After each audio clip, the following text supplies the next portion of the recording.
Hi friends, ఎలా ఉన్నారో అందరూ బాగున్నారని అనుకుంటున్నాను. ఈరోజు మరో కుకింగ్ వీడియోతో మీ ముందుకు వచ్చేసానండి. ఈరోజు చిక్కుడుకాయ టమాటా కర్రీ చేస్తున్నాను అనమాట. అందరూ చేసుకునేదే, కాకపోతే నేను మా ఇంట్లో ఎలా చేసుకుంటాను అనేది మీతో షేర్ చేసుకుందామని ఈ వీడియో చేస్తున్నాను. ఇంకా వీడియోలోకి వెళ్ళిపోతే ఒక గిన్నె పెట్టుకొని అందులో ఆయిల్ పోసుకోవాలి. ఆయిల్ వేడెక్కాక ఆనియన్స్, పచ్చిమిర్చి వేసుకొని ఫ్రై చేసుకోవాలి. ఇవి కొద్దిగా ఫ్రై అయ్యాక టమాటాను చిన్న చిన్న ముక్కలుగా కోసి పెట్టుకొని అవి వేసుకొని ఫ్రై చేసుకోవాలి.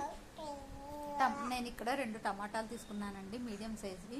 మీకు ఇంకా ఎక్కువ కావాలంటే తీసుకోవచ్చు. టమాటాలు త్వరగా మగ్గటం కోసం అన్నట్టు సాల్ట్ వేసుకున్నాను. సాల్ట్ వేస్తే త్వరగా మగ్గుతాయి అనమాట, అందుకని సాల్ట్ వేసుకొని మగ్గించుకుంటున్నాను. ఇలా మగ్గిన తర్వాత ఇందులో మనం ముందుగా కోసి పెట్టుకున్నటువంటి చిక్కుడుకాయలు వేసుకోవాలి. చిక్కుడుకాయలు వేసుకున్న తర్వాత ఇందులో కొంచెం పసుపు వేసుకొని కలుపుకోవాలి.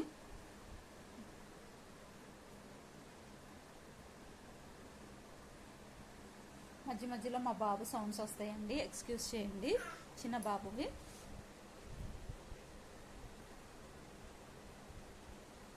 ఇలా పసుపు వేసుకొని మొత్తం కలుపుకొని చిక్కుడుకాయలు పచ్చివాసన ఉంటుంది కదండి, ఆ పచ్చివాసన పోయేంత వరకు మగ్గించుకోవాలన్నమాట.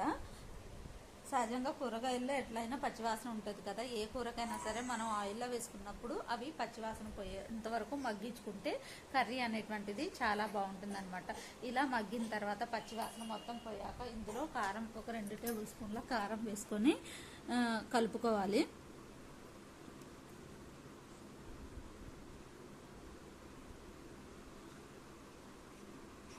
కలుపుకున్న తర్వాత ఇందులో ఒక 2 నిమిషాలు కారం వేసాక ఒక 2 నిమిషాలు ఇలా ఉడికించుకున్న తర్వాత ఇందులో మనకు తగినన్ని వాటర్ పోసుకొని ఇంకా వండుకోవాలన్నమాట. ఇలా మధ్యలో కలుపుకుంటూ మనకి ఎంతవరకు గ్రేవీ కావాలో అంతవరకు చూసుకుని ఆపేసుకోవటమేనమాట. లాస్ట్లో కొత్తిమీర యాడ్ చేసుకుని ఇంకా దింపేసుకోవటమేనమాట. ఈ వీడియో మీకు నచ్చితే please like, share, subscribe to my channel. ఇది రైస్లో కానీ చపాతీలో కానీ చాలా బాగుంటుందండి. ఒకసారి అయితే ట్రై చేయండి. Thanks for watching.